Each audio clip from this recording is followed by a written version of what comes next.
नमस्कार विद्यार्थी मित्रांनो, स्वागत आहे तुमचं आपल्या या यूट्यूब चॅनलवर।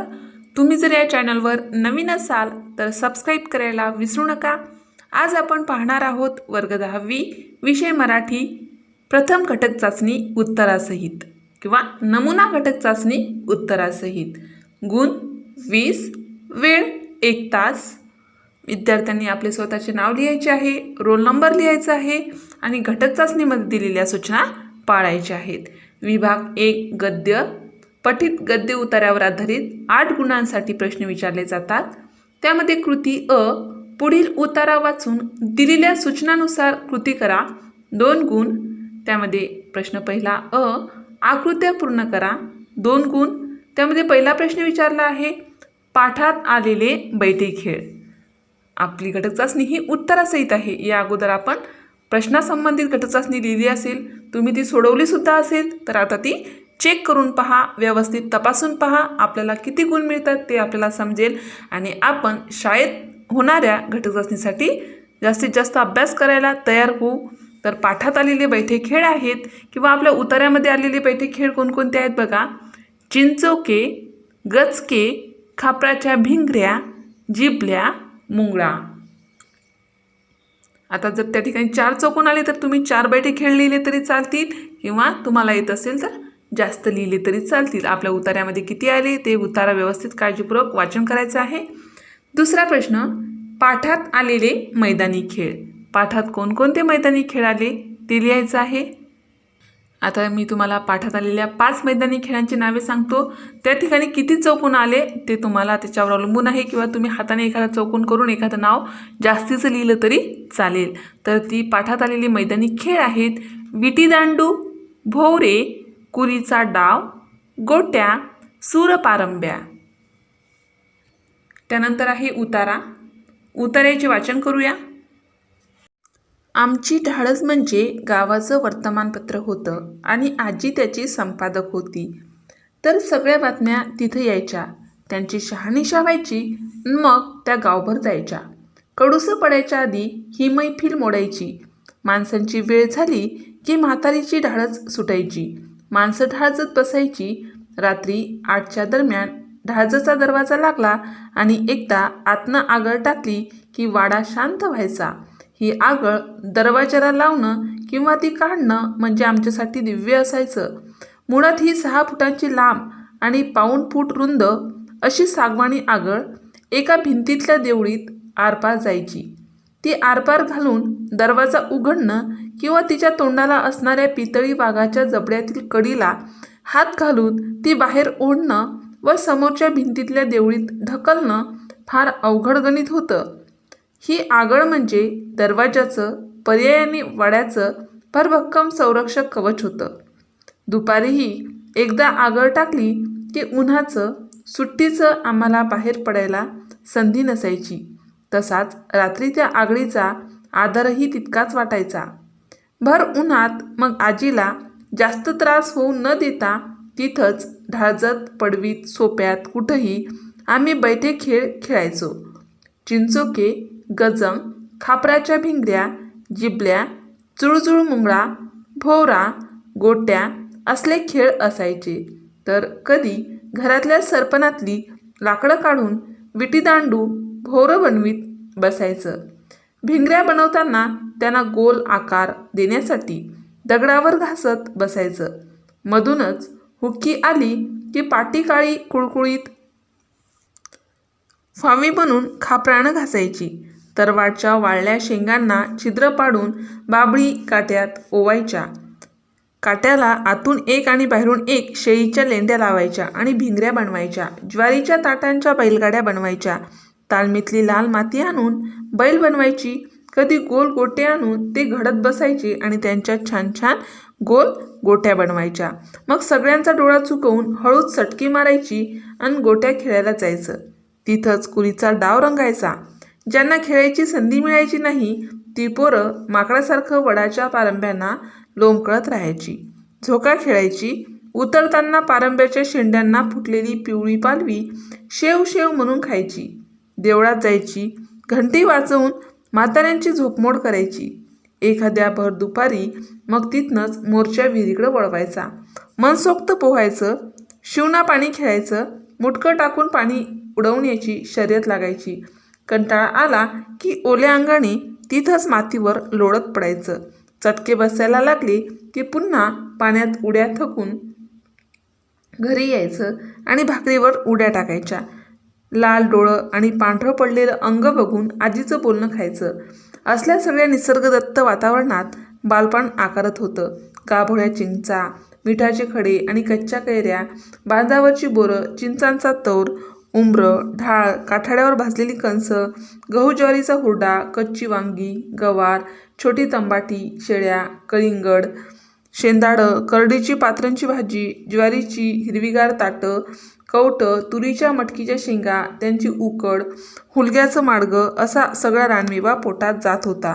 आम्ही वाढत होतो, भांडत होतो, पुन्हा एकत्र खेळत होतो. ढाळजत आजीच्या धाकात अभ्यास करत होतो.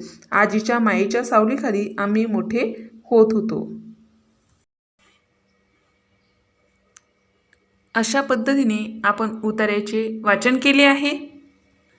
उतार्यावर आधारित पुढील प्रश्न. प्रश्न ब. पुढील घटना उतार्याच्या आधारे क्रमाने लिहा. 2 गुण आहेत. प्रश्नामध्ये दिलेल्या घटना पहिल्या आपण वाचन करूयात. म्हातारीची ढाळच सुटायची, वाडा शांत व्हायचा, कडूसं पडायच्या आधी मैफिल मोडायची, माणसं ढाळजत बसायची. ह्या प्रश्नामध्ये आलेल्या घटना आहेत. तर उत्तरामध्ये ते आपल्याला क्रमाने लिहायचे आहेत. तर उत्तर: कडूसं पडायच्या आधी मैफिल मोडायची, 2 म्हातारीची ढाळच सुटायची, 3 माणसं ढाळजत बसायची, 4 वाडा शांत व्हायचा. अशा पद्धतीने त्या घटना आपल्याला क्रमाने लिहिता येतील. प्रश्न क. खालील शब्दसमूहाबद्दल एक शब्द लिहा. त्यामध्ये एक आहे लिहिता वाचता येणारा. उत्तर: साक्षर. लिहिता वाचता न येणारा. उत्तर: निरक्षर. संपादन करणारा. उत्तर: संपादक. आणि 4 पसरवलेली खोटी बातमी. उत्तर: अफवा. 2 गुणासाठी हे प्रश्न विचारले आहे. एका प्रश्नासाठी अर्धा गुण आहे. त्यानंतर प्रश्न ड. तुलना करा किंवा साम्य लिहा. 2 गुण आहे. आगळ, वाड्याचे कवच, आजी, कुटुंबाचे संरक्षक कवच या दोन्हीमध्ये आपल्याला तुलना करायची आहे आणि साम्य लिहायचे आहे. त्यासाठी गुण किती आहेत? 2. तर उत्तर: आगळ म्हणजे उंची रुंदीला 9 इंच आणि लांबीला 6 फूट असा भक्कम सागवानी वासा. एकदा आगळ लावली की चोऱ्यामाऱ्या होणे किंवा दरोडा पडणे शक्यच नसे. त्यामुळेच ही आगळ म्हणजे वाड्याला संरक्षणाचे एक भरभक्कम कवच लाभले होते. आजीची भूमिकाही अगदी याच प्रकारची होती. आजीमुळे कुटुंबात सुव्यवस्था नांदत होती. सुना आपापसात हेवे दावे करू शकत नव्हत्या. आपली कामे दुसरीवर ढकलू शकत नव्हत्या. सर्व कामे प्रत्येकीला करावी लागत. या वातावरणामुळे कोणावर अन्याय होत नव्हता. कोणालाही तक्रार करायला वावच राहत नसे. आजीमुळे प्रत्येकीला किंवा प्रत्येकाला भरभक्कम संरक्षण मिळाले होते. हे संरक्षण आगळीइतकेच भक्कम होते. अशा प्रकारे आगळ वाड्याचे संरक्षक कवच आणि आजी कुटुंबाचे संरक्षक कवच या दोन्हीमध्ये तुलना करा किंवा साम्य लिहा हा प्रश्न आपण अशा पद्धतीने लिहिला आहे. जर अशा पद्धतीने परीक्षेमध्ये आल्यास आणि तुम्ही उत्तर लिहिल्यास तुम्हाला 2 पैकी 2 गुण मिळू शकतात. परंतु प्रश्न प्रकार अशा पद्धतीचे येऊ शकतात जसे की स्वमत, अभिव्यक्ती यावर आधारित प्रश्न विचारले जातात. हे प्रश्न येतील ते योगायोगाने येतील.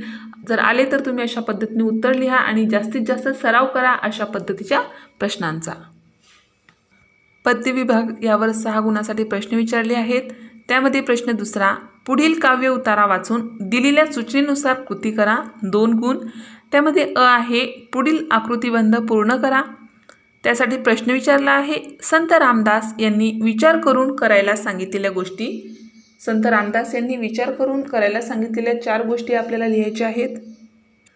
तर उत्तर: अपकीर्ती सांडावी, सत्कीर्ती वाढवावी, सत्याची वाट दृढ धरावी आणि आपले ओझे इतरावर घालू नये किंवा लादू नये. अशा प्रकारे संत रामदास यांनी विचार करून करायला सांगितलेल्या ह्या गोष्टी आहेत. त्यानंतर कविता. श्रोती व्हावे सावधान, आता सांगतो उत्तम गुण. जेणे करिता बाणी गुण, सर्वज्ञपणाची. वाट पुसल्या विन जाऊ नये, फळ ओळखल्या विन खाऊ नये. पडिली वस्तू घेऊ नये एकाएकी. जणी आर्जव तोडू नये, पापद्रव्य जोडू नये. पुण्यमार्ग सोडू नये कदाकाळी. तोंडाळासी भांडू नये, वाचाळासी तंडू नये. संत संग खंडू नये अंतर्यामी. आळसे सुख मानू नये, चहाडी मनास आणू नये. शोधिल्या विन करू नये कार्य काही. सभेमध्ये लाजू नये, बाष्कळपणे बोलू नये. पैज होड घालू नये काही केल्या. कोणाचा उपकार घेऊ नये, घेतला तरी राखू नये. परपीडा करू नये विश्वासघात. व्यापकपण सांडू नये, पराधीन होऊ नये. आपले ओझे घालू नये कोणीये कासी. सत्यमार्ग सांडू नये, असत्यपंथे जाऊ नये. कदा अभिमान घेऊ नये असत्याचा. अपकीर्ती ते सांडावी, सत्कीर्ती वाढवावी. विवेके दृढ धरावी वाट सत्याची. कवितेपुढे आलेले प्रश्न आहेत. प्रश्न ब, पुढील गोष्टीबाबत कोणती दक्षता घ्यावी ते लिहा. गुण 1, गोष्ट आहे आळस. आळस या गोष्टीबाबत कोणती दक्षता घ्यायची आहे, तर उत्तर आळसात सुख मानू नये. आणि दुसरा आहे परपीडा. परपीडा याबाबत कोणती दक्षता घ्यायची आहे, तर परपीडा करू नये. त्यानंतर प्रश्न क आहे, चौकटी पूर्ण करा. गुण 1, त्यामध्ये पहिला प्रश्न आहे, संत रामदास श्रोत्यांना हे गुण सांगतात. उत्तर उत्तम गुण. आणि दुसरा प्रश्न आहे, अंगी बाणावी अशी. त्याचं उत्तर आहे सर्वज्ञपणाची खून. अंगी काय बाणावी, तर सर्वज्ञपणाची खून अंगी बाणावी असे संत रामदास आपल्या कवितेतून श्रोत्यांना सांगत असतात. त्यानंतर प्रश्न ड, काव्यसौंदर्य यावर आधारित प्रश्न आहे. 2 गुणासाठी हा प्रश्न विचारला जातो. तर तो प्रश्न आहे, सभेमध्ये लाजू नये, बाष्कळपणे बोलू नये या ओळीतील विचार स्पष्ट करा. उत्तर उत्तम लक्षण या कवितेमध्ये संत रामदास यांनी आदर्श गुणसंपन्न व्यक्तीची लक्षणे समजावून सांगितली आहेत. त्यापैकी एक लक्षण उपरोक्त चरणात सूचित केले आहे. मनुष्य हा समाजप्रिय प्राणी आहे. माणसामध्ये तो नित्य वावरत असतो. समूहामध्ये आदर्श व्यक्तीचे वर्तन कसे असावे हे सांगताना संत रामदास म्हणतात, सभेमध्ये वावरताना, आपले मत मांडताना कधीही लाजू नये. स्पष्टपणे आपले म्हणणे मांडावे, परंतु त्याचवेळी बालिशपणे बोलून आपले हसे करून घेऊ नये. निरर्थक असे वक्तव्य करू नये. बाष्कळपणे बोलू नये. उत्तम पुरुषाचे एक मर्मग्राही लक्षण या ओवीतून मांडले आहे. अशा प्रकारे पद्य विभागावर 6 गुणासाठी प्रश्न विचारले जातील. तर त्याची उत्तरे कशा पद्धतीने लिहायची आहेत ते आपण या ठिकाणी पाहिलं आहे. त्यानंतर स्थूल वाचन यावर आधारित 2 गुणासाठी प्रश्न विचारले जातात. प्रश्न 3, खालीलपैकी कोणतीही एक कृती सोडवा. त्यामध्ये पहिला प्रश्न आहे, गिरिजा कीर यांच्या यडबंबू ढप्पू या बालकादंबरीतील विनोद. उत्तर कुणालाही दुःखी ठेवू नये असा आईने ढप्पूला उपदेश केला होता. ढब्बूने तो तंतोतंत पाळला. व्याह्यांना देण्यासाठी ठेवलेले मिठाईचे ताट ढब्बूने भिकाऱ्यांना वाटले. भिकाऱ्यांना प्रचंड आनंद झाला, पण घरातली मंडळी खूप कातावली. आईचा उपदेश ढब्बूने शब्दशः पाळला. भिकारी म्हणजे माणसेच, त्यांना तरी दुःखी का ठेवावे असा व्यापक विचार त्याने केला. लोक संकुचितच विचार करतात. सर्वांशी प्रेमाने वागावे असे म्हणताना त्यांच्या मनात सर्व म्हणजे घरातली माणसे असतात, किंवा फार फार झाले तर नातेवाईक, शेजारी पाजारी, मित्रमंडळी इत्यादी असतात. जात धर्म यांचा विचार करू नये असे त्यांच्या मनात नसते. यातून विसंगती निर्माण होते. ढब्बू स्वतःच्या वागण्यातून समाजातली ही विसंगती दाखवून देतो, त्यामुळे विनोद निर्माण होतो.